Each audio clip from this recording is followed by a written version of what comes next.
Good morning, Morai v'Rabotai, Bruchim Abayim v'Chodesh Tov.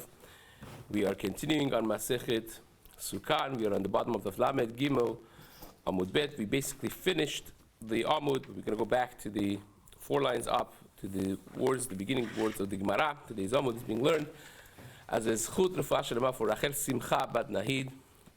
They should have full recovery. B'ezrat Hashem, Michael Ben Nahid, Shel Refuah Shelema, and Esther Bracha Bat Chaya, that should have Refuah Shelema, Amen.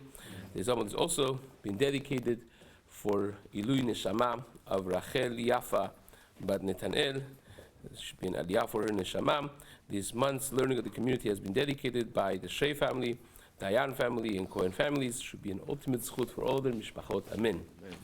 So we started the halachot of Arava, and the Gemara says, Taru Rabbaran, Arve Nachal, Hagedelin ala Nachal, the pasuk that speaks about qualification of the Aravot, it says Arve Nachal. The two things that strikes you in the beginning, one is that Arve is plural form, and the other one is that it says Arve Nachal, which seemingly indicates that it has to be a specific type of Arava, whether it's talking about the species of Arava, Arve Nachal, or maybe speaking about where it actually grows, which has to be by Nachal, by a river.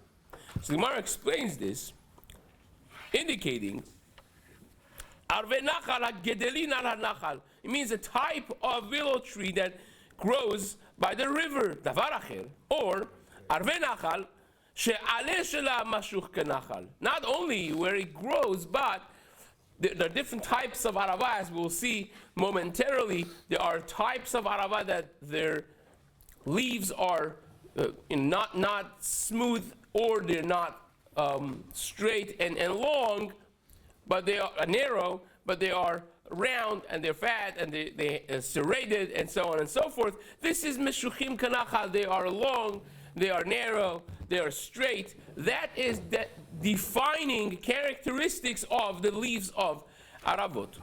So says the Gemara, Tanya Idach, we learned in a Braita, Arve Nachal, en yela Arve Nachal. When he says Arve Nachal, I only know the Aravot that grow by a river. How do I know Shel Baal v'Shel Harim? How do I know Aravot that grow in Sadeh Baal, which means a field that gets enough rain, so it's equivalent of, Aravot need a lot of water. So you have to have it in a place that gets a lot of water. So sometimes you have it by mountains, especially if they are facing the sea, and kind of like blocks the moist that comes from the sea, and Aravot could grow very easily. Or you have in Sadeh Baal. So how do you know that that's kasher also? It says after all Arve Nachal, indicating that's only by Nachal. Well, says no, it's not just by river. Even Sadeh Baal and Shel Harim is also kasher. Minayin, how do I know? Talmud Omar Arve Nachal mikol makom. The plural form Aravot, Arve Nachal, is coming to tell you that it doesn't have to be necessarily only by river. As long as you've got the right species of Aravot, you could grow it anywhere, and it's going to be still good. So says the Gemara, Abba Shaul Omer, Arve Shtayim. He gets more specific. He says, Arve Nachal, Mi'ut Rabim Shtayim, is indicating 2 different Aravot. Achat lelulav, ve'achat lemikdash. One for the Arba Minim of the Lulav, and the other one would be the Mitzvat Arava, which we're going to later on in Gemara. I spent a lot of time explaining that in the Mikdash they will go actually around with only Arava around the Mizbeach. Right? So that is the Aravot of the Mikdash. By the way, this is the first time that all of a sudden this whole indication of Arava being the guy that's good for nothing, right? It has no Tam velo reach, right? It has no fruits, has no smell, indicating Jews that have no Torah and no Masim Tovim, right? That's the Arava. Yeah. But at the end of the day, here you have the mitzvah of Aravot in the Mikdash, that we take only the arava going around the mizbeach, leaving all the other three away. Now you think that's an isolated incident. We're going to have that it just again in a few moments. So arava, one is arve nachal, one is aravot av, your arba minim. The other one is the indication of the arava in the mikdash. Now,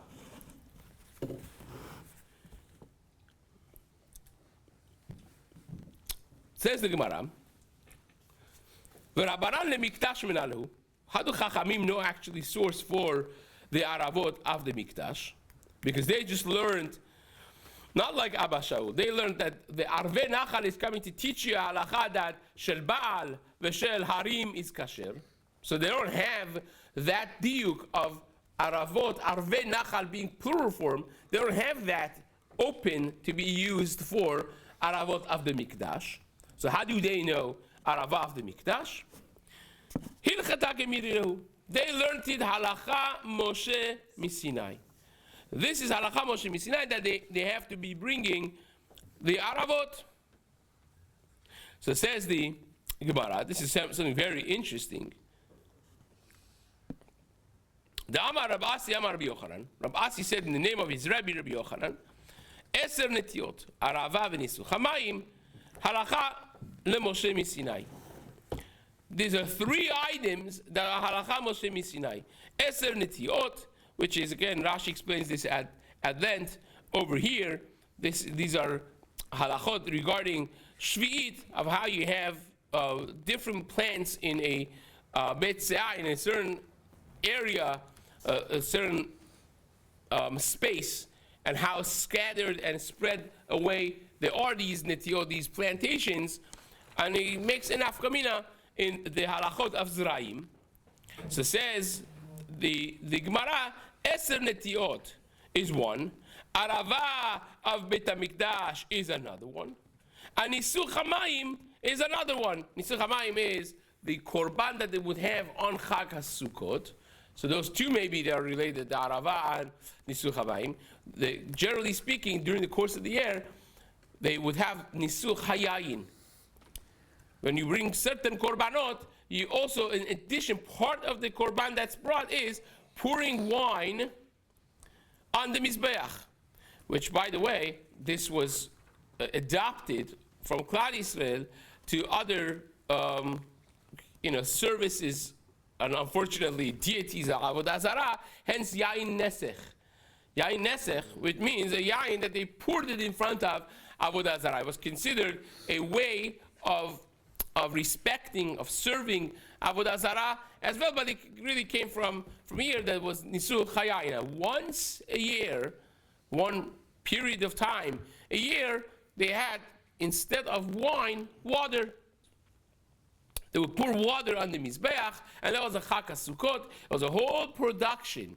The whole production of going and getting the water, drawing water, aka Ush'afte Mayim Besason Mimayena Yeshua, was the Simchat Bet HaShoeva.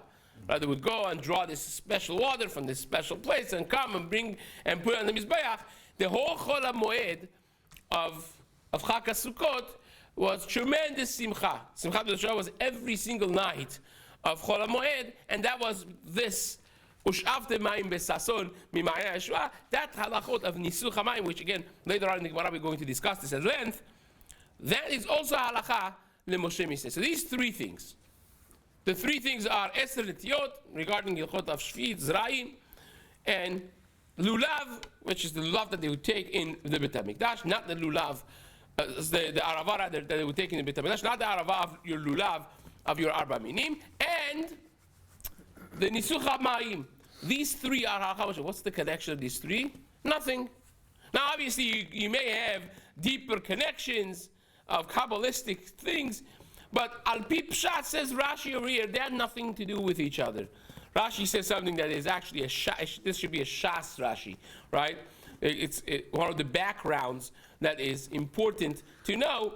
Says Rashi, the way it was done, they had a scribe that would write basically the information as they were codifying the the Talmudic literature, basically. Now, you have this asked as a question in Seder of the Masechta. The Tosafot discusses this as well as hinted in different Gemarot of what Masechta did the Rebbe put after what?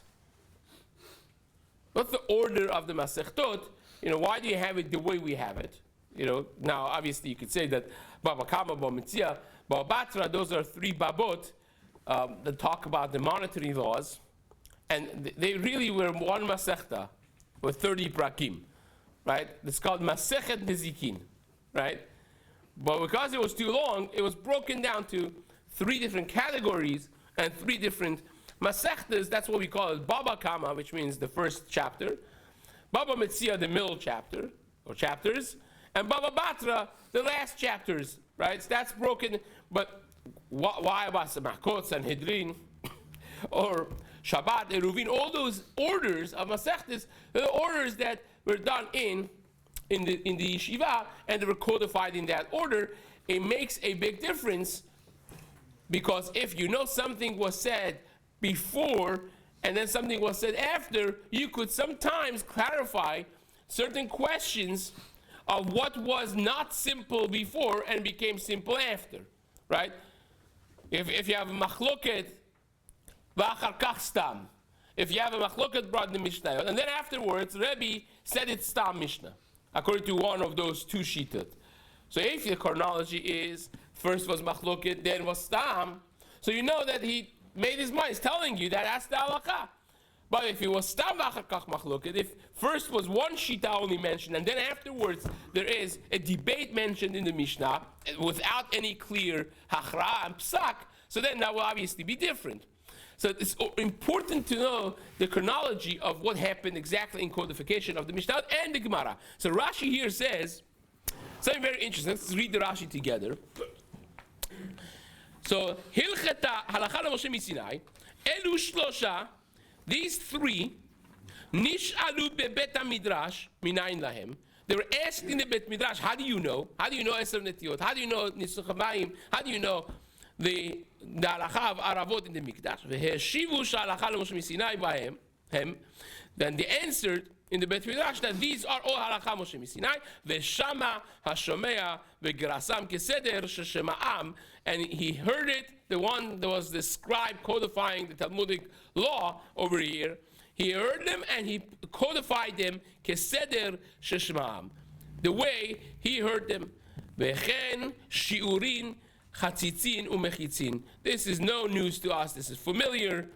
We had this before in Daf Hey Amud Bet of shiurin chatzitzin umechitzin halakha Moshe Misinai. Oh, there are many halachot Moshe Misinai. You think there's only this 3 and 3-6?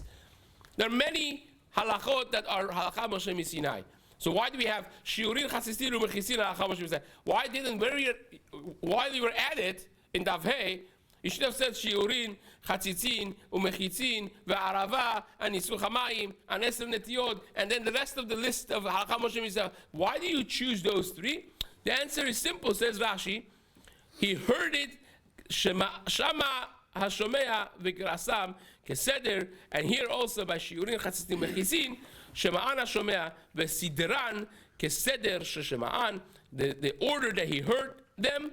That's the order that he codified them. This is, by the way, part of the integrity of the way Shas was codified. You will find many places in Shas, especially Rabbi Yochanan was very specific. If you had to say over a psak that you heard, you had to say it with the chain of command. And sometimes you have 6 names, 5 names. Right? So-and-so heard it from so-and-so who said it in the name of so-and-so, heard it from so-and-so, heard it from so-and-so. And when you say a little bit off and the Rebbe gets upset with him, he says, you have to be exact. This is Torah Sheba'al Peh, and Torah Sheba'al Peh has to be transmitted and codified exactly the way it was heard. So this is one element of that intellectual integrity that is mentioned here. The way it was codified is the way it was discussed in the Gemara in the time that it was written. So it says, this is a Rashi tucked away in Sukkah, Amud Aleph on the top, but really it is a Shas Rashi, very much important for the knowledge of how things were done in the time of the Gemara. So says the Gemara, Tanu Rabbanan, back to our discussion of what arava is and is not kasher. Arve nachal hagedelot al hanachal. When we say arve nachal, which indicates they are the ones, the species of aravot that grows by the river, by nachal, prat lesafsefa. Now we had this in the Mishnah about the safsefa, and we didn't explain it specifically because we wanted to get to the Gemara. We remember niktam rosha nifresu aleha ve'asafsefa psula, right? So what is this safsefa? It says the Gemara over here, safsefa is a species of aravot also, but pasul. And arve nachal, the words arve nachal is coming to exclude safsefa, hagedela ben ha'arim, that it grows on mountains. It's not arve nachal. It's not growing by the river. Now, Amar Zera, Makra, how do you see this in the Psukim? The Pasuk says, Kach al mayim rabim, safsefa samo. And that this is a branch that was supposed to be growing al mayim rabim, aka aravot, but unfortunately it became arava of safsefa. It became safsefa samo. It was supposed to grow, it was supposed to be kach al mayim rabim, a branch that grows al mayim rabim, and unfortunately it turned to not be that, but be the opposite, be a safsefa, which HaKadosh Baruch Hu is complaining about Klal Yisrael, right? It says they were supposed to be like this arava al mayim rabim, right? And unfortunately they became like a safsefa, that's pasul, right? So we'll get back to this in just a moment. It says the Gemara, Amara Abaye. Abaye said, wait a second, who told you to read the pasuk like that? Maybe he's saying the explanation. And that would indicate that safsefa is actually kasher l'chatchila l'ma'adrin, because it says, now he's going to reread the order of the pasuk. Dilma perushe kamefarish. He's explaining the sefa of the pasuk. The end of the pasuk is the explanation of the beginning.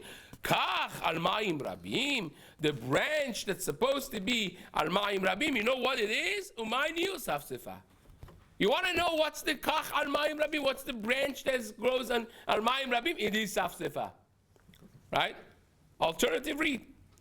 So says the Gemara, no, you can't say that, because then the last word of the pasuk, samo, it makes no sense.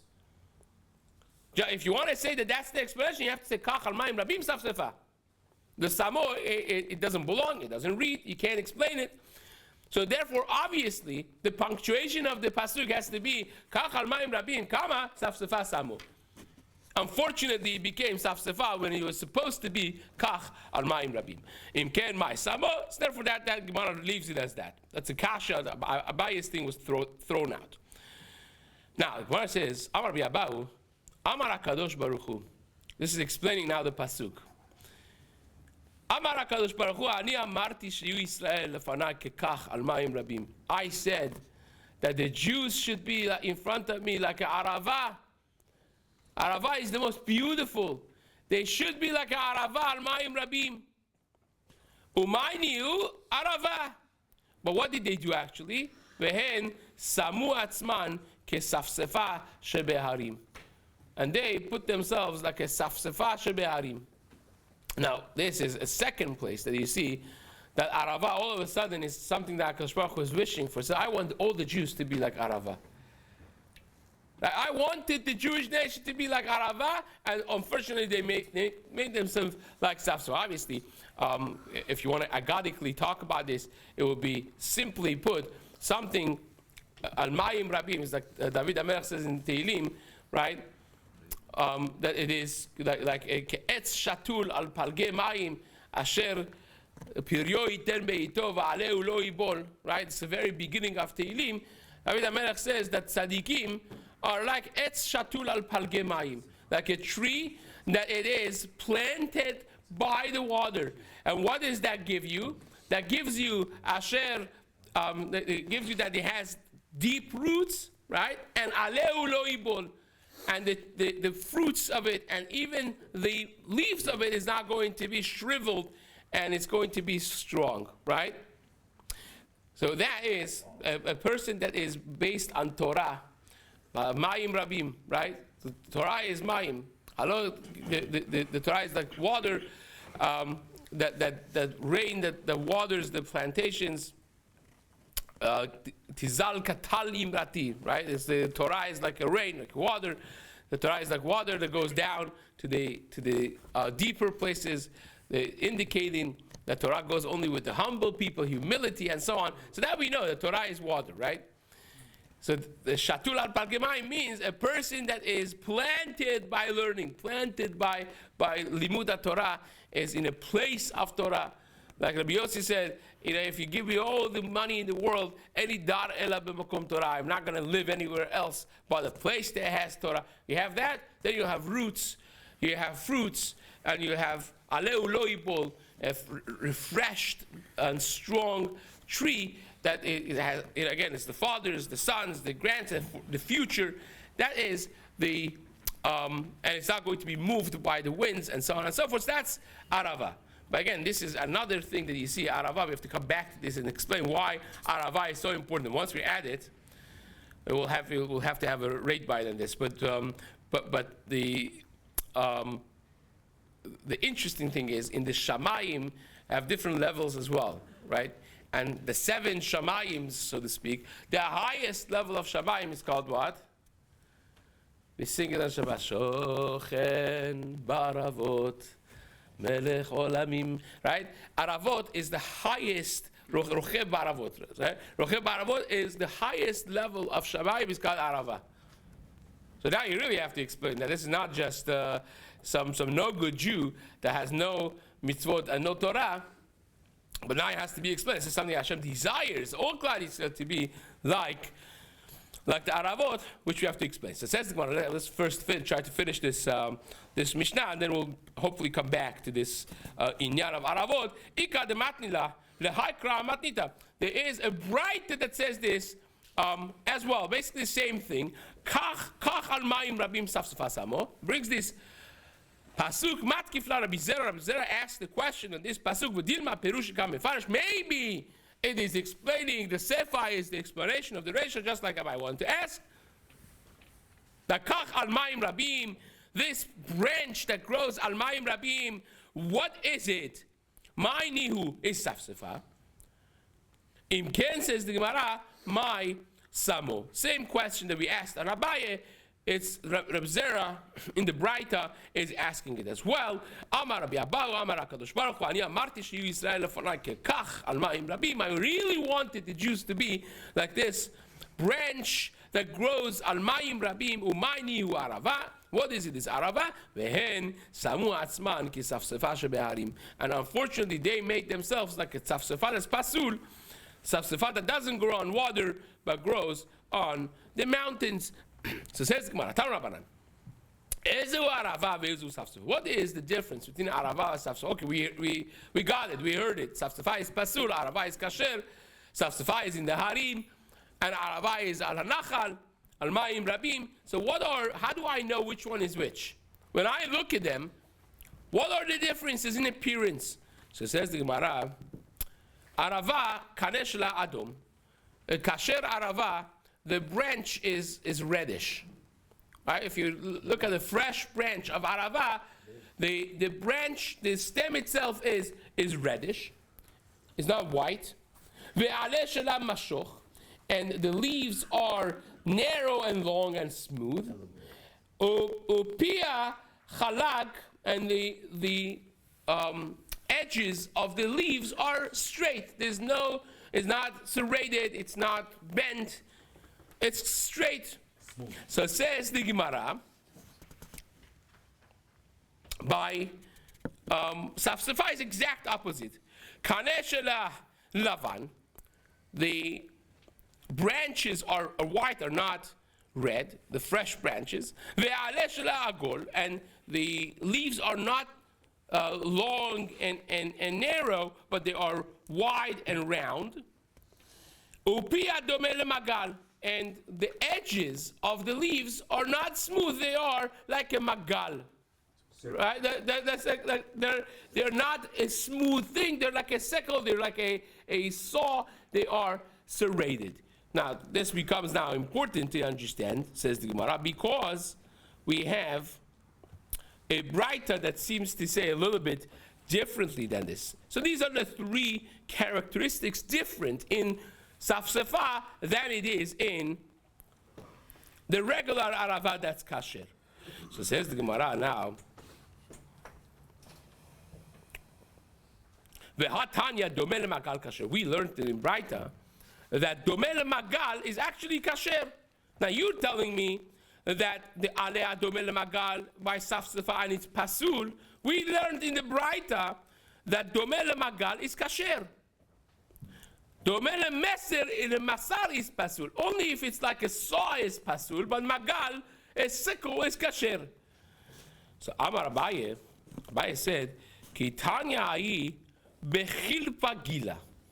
That Braita is talking about a specific type of arava called chilfa gila. Chilfa, as we'll see in just a moment, is another name for arava.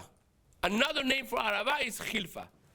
So chilfa gila is a type of arava, and says the Gemara, chilfa gila, that specific type of arava, it would be actually kasher if you have it in that way, but normally it will be pasul. So says the Gemara, Amar Abaye, Shmamina. You see from here that actually chilfa gila is a species of arava that could be used, because we're saying that chilfa gila has this specific psul or kasher, which indicates that a regular chilfa gila would actually be kasher. Says the Rashi in the second white line, if you take a look, chilfa gila min arava ksherai, it's a type of kosher aravot, upia domele magal, and the edges of the leaves are like a magal, and still it would be kasher. Our sha'ar arava pia chalak. So you have an exception to the rule of aravot, which is mentioned by this Braita. Regularly, all the other kasher aravot need to be smooth on the edges, but chilfa gila needs to, it's even kasher if the pia is domel magal, because that is normally how it is. So says the Gemara, let's try to finish this.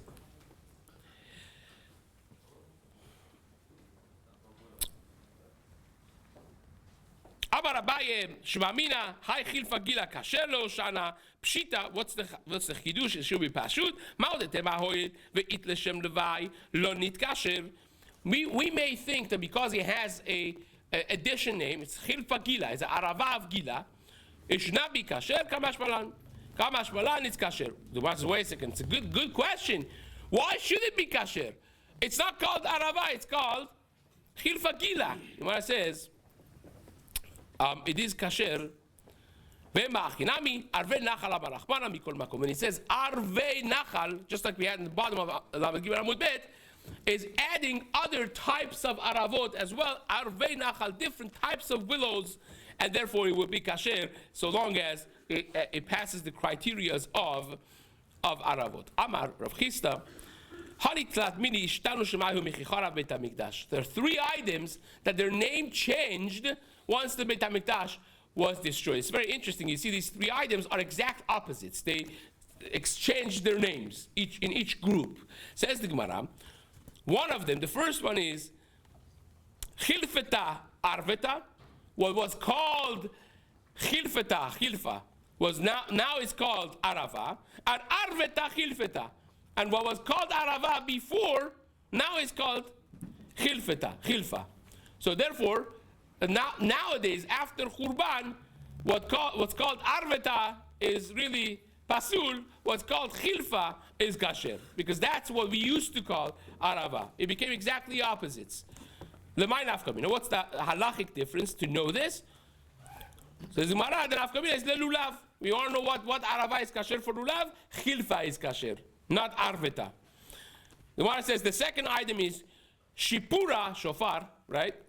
What used to be called Shipura Shofar, now it's called Chasos Rota. Now it's called chasosrot. And why you use shofar is bent, right? It's curved, and chasosrot is straight, right? The horn that's straight. So says the Gemara, what used to be called shofar is now called chasosrot. What used to be called chasosrot, now it's called shofar. Lemay nafkamina le shofar shelo Rosh Hashanah. Of course, the nafkamina would be for shofar Rosh Hashanah. You have to use shofar. So nowadays they call that chasosrota. What they call shipura now, it will be really not a chatchila for taking shofar on Rosh Hashanah. And the third one is paturta, which means a small table, right? Small table, now it's called patora, and patora is called patorta. What used to be before Bet HaMikdash got destroyed was used to be called patorta, which meant a small table. Now they call it patora. Now what's the difference, halachic difference for this? Who cares about tables? Lemay nafkamina, lemekach for business. If you say patorta, nowadays, you mean a bigger table, not a small table. So that makes a difference for the integrity of business when you promise something. The Gemara says, Amar Abaye, Af Ani Omer, I'll add another one. Bekasi, Hobilila Bekasi. There's the two stomachs out of the four stomachs of a cow, has four stomachs. There's a whole process of chewing the cud and so on. One of them is called beta kosot, the other one is called hemses. In the halachot of terefot, if you find a nail that's stuck in the beta kosot from one side, so it's made a hole, penetrated the beta kosot from outside, but it hasn't been mefulash. The neck of the hole has not gone through and through. From inside the stomach, you can't see the nail. That's kasher. In hemses, that would be pasul. So now it's very important to know, because when you have the naturally grazing regular cows, not in the situations that we have nowadays in the farms, well, you'll find they eat everything. They eat nails and so on. So if you find something that's stuck from outside, but not gone inside, if it's betakosot, it's kasher. If it's hemses, it's pasul. So it's very important to know which one is which. The names have been switched from the Bet HaMikdash. And one last one, the Gemara says over here, for the nail or the needle that you find in the thickness of the wall of Bet HaKosot, which would be kasher if it's Bet HaKosot. Amar Rava Bar Yosef said, I will add another item, Af Ani Omer, Bavel Bursif Bavel. The place that used to be called Bavel before the Bet HaMikdash was destroyed, now it's called Bursif, and vice versa. What used to be called Bursif, now it's Bavel. What does that make a difference? Legite Nashim, Mainaf Kamina, Legite Nashim. It makes a difference for get. The Gemara says in Masechet Gitin and Daf Bet, Mamash, the beginning of the Masechta, that they made a takana, Chazal made a takana, that a person that brings a get, if the husband is in one place, the wife is in a different place, you're bringing a get that was written and sent by the husband. In order for us, the bet in the recipient's place, to make sure that this was done properly, the shaliach has to say, Befanai nechtav, ubefanai nechtam. In front of me, this was written, in front of me, this was signed, and we could question him, a line of questions, to make sure that this was done properly, because the Sofrim, the scribes of Chutz La'aretz, they were not necessarily Talmidei Chachamim, all of them, so we want to make sure they did things right. So the person that brings it has to be there present when they write and sign the get, aside from one place that people were Talmidei Chachamim. People were, scribes were very sophisticated, and that's Bavel. So where is Bavel? When you bring a get from Bavel, you don't have to say Befanai Nechtam or Befanai Nechtam, and that Bavel is what we call now after Churban Bursif, and not what's called Bavel, which used to be what was called Bursif, and that brings us to Mishnah, which B'ezrat Hashem will continue in the next year.